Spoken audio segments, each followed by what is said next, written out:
Welcome to Marketecture, where you can get smart fast with in-depth interviews of leading technology vendors. I'm Jeremy Kagan, and I'm here with Sophie Frere, the CEO and founder of Hello LiSA. And we're going to get to the details of what she does in just a second. How are you doing today? I'm very well, thank you. I am currently watching the sunset over the farm my mom grew up on, so I'm very well. So what does your product do and how does it work for your customers? Right. So if you're an e-retailer, so you have an online shop and, you're either a brand or you're a multi-brand retailer or even a marketplace, and you're looking to launch, for example, your own live shopping activities, you would reach out to a provider like us, among others, of course, and try to understand how, in our case, LiSA can help them to create these kind of experiences. And we primarily are targeted at, I'd say, more enterprise level customers, because we do have a very sophisticated, very scalable solution, which we know has a lot of aspects to it, which our competition doesn't. However, and this is a very important point to make, even the biggest enterprise customer, even the biggest e-retailer will want to start somewhere simple and somewhere where you don't have a massive heavy tech lift. And I think that's the biggest mistake I see happening generally in SaaS business models, is that startups too early are being forced to either be sort of low end of the market, plug and play, no code, just plug it in and go, with a pricing model that goes with that, which they have to scale like crazy to get enough users on that for that ever to be a feasible business model. And then at the other end of the spectrum, you have enterprise solutions, which are more sophisticated, require deeper integration. Of course, they're more sticky.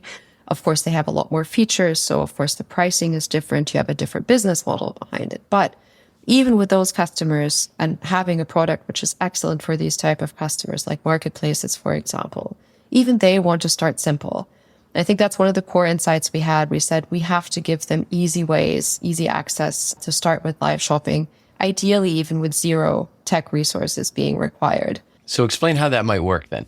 Okay, so we've literally just launched a new product which enables zero code live shopping.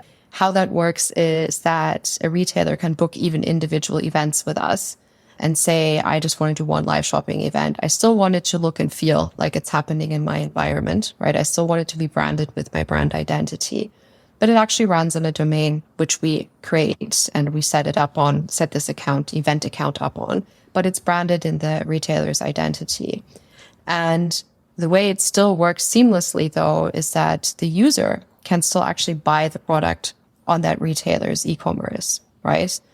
But it's still a seamless experience because we've now been able to solve for cross-platform seamlessness in a way that you click on the product opens in a new window, but the stream follows you there. So we don't think that's the absolute ideal live shopping experience, but because that's a zero code, zero integration solution, that's still pretty neat because it's still seamless and it allows the retailer to literally just test without any sort of commitment. And then the next level up that we offer is that they can really embed their own live shopping channel and create their own live shopping channel into their own e-commerce. And that goes from one line of code integration, so like one day tech lift, right? All the way to, if you want to integrate this live shopping channel into your app, for example, we can enable that as well. So that will be usually 2 to 4 weeks of tech lift. It depends. And that means on both sides, by the way. So it's not in terms of 2 to 4 weeks of, actual man hours in that sense for the retailer. But it ranges because it depends on what kind of, how seamless and deeply integrated you want this experience to be for your users. Thanks for listening. To hear the complete interview, subscribe at marketecture.tv.